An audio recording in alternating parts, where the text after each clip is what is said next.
नमस्कार, एक बार फिर स्वागत है आपका। 20 तारीख को प्रधानमंत्री नरेंद्र मोदी जम्मू में आ रहे हैं। जाहिर है लोकसभा चुनाव सर पे हैं और प्रधानमंत्री का जम्मू में आना एक बहुत बड़ी बात है इन दिनों। हालांकि जम्मू कश्मीर में सिर्फ 6 ही सीटें हैं लोकसभा की, लेकिन जम्मू के लिए बहुत महत्व रखती है जहां की 3 सीटें। चुनावों को लेके वो क्या बोलेंगे ये तो अब उनके आने पे ही पता चलेगा, और जम्मू को क्या क्या सौगात देंगे वो भी उनके आने पे पता चलेगा। लेकिन इस वक्त प्रधानमंत्री के जम्मू के आने पर पाकिस्तान के पेट में बड़ी दर्द हो रही है।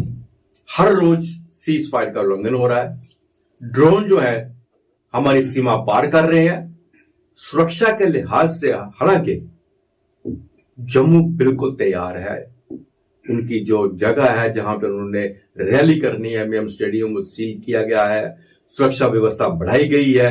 लेकिन फिर भी बार बार पाकिस्तान का इस तरह से सीज फायर का उल्लंघन करना और इस बात को दिखाना कि कोई बड़ी वारदात कर सकता है, करने की तैयारी में है, आखिर क्यों? हमारे साथ है ब्रिगेडियर डॉक्टर विजय सागर धीमान साहब। इनसे हम जानेंगे, डिफेंस एक्सपर्ट है, क्या रीजन है जम्मू कश्मीर आ रहा है, क्या तकलीफ है उनको? आदर्श जी, बहुत बहुत धन्यवाद आपका मुझे अपनी चैनल में बुलाने के लिए। और ये आपने बड़ा ही महत्वपूर्ण सवाल पूछा है। प्रधानमंत्री शायद पहले भी आए होंगे कई बार, और गृह मंत्री भी आए होंगे, उन्होंने बॉर्डर एरियाज का दौरा भी किया है। पर इस बार स्पेशल क्या चीज है? इस बार स्पेशल ये है कि ये हमारी लोकसभा की जो इलेक्शन होने वाली है, ये इलेक्शन एक मील का पत्थर साबित होगी जम्मू कश्मीर में शांति बहाली का। जो शांति बहाली जो इस बारी आने वाली है, क्योंकि मैंने इंटरेक्ट किया है कश्मीर के लोगों से भी। मैं ये नहीं कहता कि बीजेपी कश्मीर में भी जाके जीतेगी, बट फिर भी मैं ये कहता हूं कि वहां पे लोगों का माइंड जो सेट है वो साइकी चेंज हो चुकी है, स्पेशली यूथ की। उनको भी समझ में आ गया है कि पीस और वॉर या वॉर लाइक सिचुएशन या इंसर्जेंसी सिचुएशन में क्या फर्क होता है। तो ये जो प्रधानमंत्री का ये दौरा है, ये उस कदम उस पर्टिकुलर कड़ी में एक बड़ा महत्वपूर्ण कदम है। और जैसे अभी आप सुन रहे हैं, प्रधानमंत्री आज भी शायद हरियाणा में आपने उनकी स्पीचेस सुनी हैं, बहुत ही प्रोग्रेसिव स्पीचेस हैं। और वहां तो वो उसका जो लाभ होना है वो तो आ ही रहा है, पर हमारे यहाँ एक ट्रांसफॉर्मेशन आने वाली है। जैसे वो बोलते हैं ना, प्रधानमंत्री बोलते हैं परफॉर्म, रिफॉर्म एंड ट्रांसफॉर्म। तो ये जो उन्होंने बोलना है कल आके, या जो भी मैसेजेस देने हैं या लोगों के साथ जो इंटरेक्शन करनी है, या शायद कुछ थोड़े से सोप्स भी देंगे, क्योंकि अभी जब आचार संहिता लग जाएगी तो तब वो सब बंद हो जाएगा, तो शायद जम्मू वालों का फायदा होगा। अभी आपने सवाल पूछा पाकिस्तान को क्या प्रॉब्लम है, और आपने छोटा सा एक सेंटेंस बोला, माफ कीजिएगा मैं थोड़ा सा कॉन्ट्राडिक्ट करना चाहता हूं। आपने बोला पाकिस्तान सीजफायर उल्लंघन कर रहा है, ड्रोन्स आ रहे हैं। मैं ये बोलूंगा कि वो सीजफायर उल्लंघन कर रहा है पर सक्सेसफुल नहीं है। ड्रोन्स आ रहे हैं बट वो सक्सेसफुल नहीं, पकड़े जा रहे हैं, क्योंकि सिक्योरिटी एजेंसी इस वक्त फुल अलर्ट में है। उनको भी पता है कि पाकिस्तान के लिए भी डू एंड डाई सिचुएशन है। अभी उनकी वहां इलेक्शन हो चुकी है और वहां पे एक हंग पार्लियामेंट आई है, और वो जोड़ तोड़ की अपनी राजनीति में लगे हुए हैं। कितना सक्सेसफुल होंगे वो हमें पता नहीं, परंतु उनको ये पता है कि जम्मू कश्मीर में अगर ये इलेक्शन सक्सेस होती है तो, और यहाँ पे अगर जो ट्रांसफॉर्मेशन होती है, तो उनकी जो पैठ है जहां पे, कभी वो रिलीजन के नाम पे, कभी रेडिकलाइजेशन, कभी कोई एंटी इंडिया, या कोई 370, या कोई कश्मीर हमारा अंग है, महाराजा ने गलत किया, हमने ये किया, वो सारी की सारी जो नैरेटिव है वो almost on the verge of dying है। मैं ये नहीं कहता ये इंसर्जेंसी खत्म हो गई है, पर ये ऑलमोस्ट अभी ये आखिरी सांसें हैं। अगर ये मोदी जी का ये जो एक्सपेरिमेंट अभी वाला है, अगर ये स्पेशली जो राजौरी पूंछ अनंतनाग की सीट है, अगर ये किसी तरीके से बीजेपी के हाथ में आती है, तो फिर समझिए ये इट इज क्या कहते हैं, last nail in the coffin.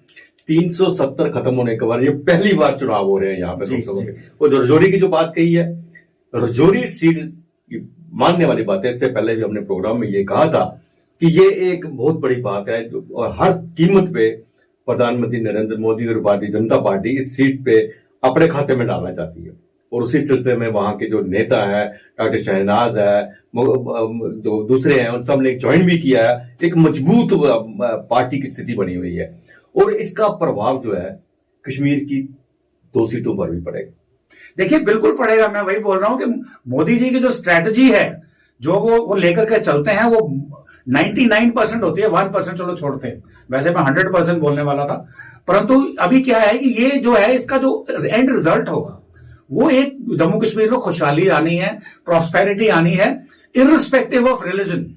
अभी हमारे पास कुछ लोग हैं जो बरगलाए हुए हैं, जो अभी तक भी नहीं मानते। हाँ, मैं ये फिर भी दोबारा मैं रिपीट कर रहा हूं, मैं नहीं बोल रहा कि कश्मीर की सीटें भी हमारे पास आ गई हैं। लोग बोलेंगे भाई क्या बोल रहे हैं, ये एक बिल्कुल ही ऐसी चीज बोल रहे हैं जो मुमकिन नहीं है। परंतु वो आपने बोला मोदी है तो मुमकिन है, तभी 370 गया, तभी आपका यूनिफॉर्म सिविल कोड आ रहा है, आपका राम मंदिर बना है, आपका सीए बना है। तो ये सब चीजें अगर मुमकिन हो रही हैं तो ये भी मुमकिन होगा, इसकी मैं गारंटी देता हूं। और पाकिस्तान पूरे पुरजोर कोशिश करेगा कि इसको डिसरप्ट करना है। और अब मैं ही नहीं कहता कि अगले कुछ 2 दिनों में जब तक मोदी जी आ रहे हैं कोई इंसिडेंट नहीं होगा। हो सकता है इंसिडेंट 1%, बट लोग पकड़े जरूर जाएंगे, क्योंकि जो हमारी पुलिस है आज की डेट में, जम्मू कश्मीर पुलिस, सीआईडी, सुरक्षा एजेंसीज, जो उनकी इंटरनल जो रेयर एरियाज में, हिंटरलैंड में जो उनकी सिक्योरिटी है वो बहुत टॉप क्लास है। जम्मू कश्मीर पुलिस वो नहीं है जो आज से 15 साल पहले या 20 साल थी, वो भी ट्रांसफॉर्म हो चुकी है और वो बिल्कुल दूसरे एक नए लेवल पे आ गए हैं। स्पेशली जो हमारे नए डीजीपी साहब बने हैं, वो खुद डीजी सीआईडी थे आने से पहले, तो उनको पूरी नब्ज मालूम है कैसे पकड़ना है। तो मैं नहीं बोलता कि कोई इंसिडेंट तो खैर नहीं होगा, बट लोग पकड़े जरूर जाएंगे। और मोदी जी का जो आयोजन है, जो चाहे मौलाना आजाद स्टेडियम में है या एल्सवेयर है, वो 100% सक्सेसफुल होगा। लेकिन कश्मीर की बात की, आप कहते हैं शायद, अब शायद की गुंजाइश जो है ना वो भी निकल गई है बगीर साहब, क्योंकि फारूक अब्दुल्ला ने कहा कि मैं अकेले चुनाव लड़ूंगा। महबूबा भी, अब जब वो अकेले लड़ेंगे तो महबूबा भी अकेले लड़ेगी, एनडीए का वहां पे नामो निशानी रहा। जब अकेले चुनाव लड़ेंगे डेफिनेटली भारतीय जनता पार्टी को फायदा मिलेगा। ये फारूक साहब की बात तो खैर मैं अब क्या ही करूं। फारूक साहब ने बोला अकेले लड़ूंगा, थोड़ी देर बाद उमर साहब ने बोल दिया कि नहीं हमें इंडिया अलायंस के साथ चलना है। तो वो चलो बातें छोड़ो, पर मैं ये कह रहा हूं कि हो सकता है कि वो 2 या 3 सीटें ना मिले, परंतु ये एक प्रक्रिया शुरू हो चुकी है जो इस बार नहीं होगी तो अगली बार जब ये मान लो कराते हैं, स्टेट असेंबली के इलेक्शन कराते हैं, या उसके बाद जो अर्बन लोकल बॉडीज की, रूरल लोकल बॉडीज के इलेक्शन कराते हैं, तो ये सब चीजें उसमें दिखेंगी। जो मोदी जी का आज प्रयास है, यहाँ अभी जो तीसरी बार जब ये चुन के आएंगे उसके बाद जो उनका प्रयास होगा, वो अल्टीमेटली जम्मू कश्मीर के लिए एक बहुत मील का पत्थर साबित होगा। It will be a milestone for Jammu and Kashmir as regards the prosperity and खुशहाली इज कंसर्न। तो हम सभी जम्मू वासियों से यही एक बात कहना चाहते हैं कि मोदी जी आ रहे हैं, यहां भी जा रहे हैं, इन दिनों सौगात दे जा रहे हैं। जम्मू में भी सौगात मिल सकती है, लेकिन आपको अलर्ट रहना पड़ेगा। जैसा ब्रिगेडियर साहब ने कहा कि पाकिस्तान नापाक कोशिश करता रहेगा। फिर साहब एक बार फिर आपका बहुत बहुत धन्यवाद। थैंक यू वेरी मच, बहुत बहुत धन्यवाद। आज के लिए बस इतना ही।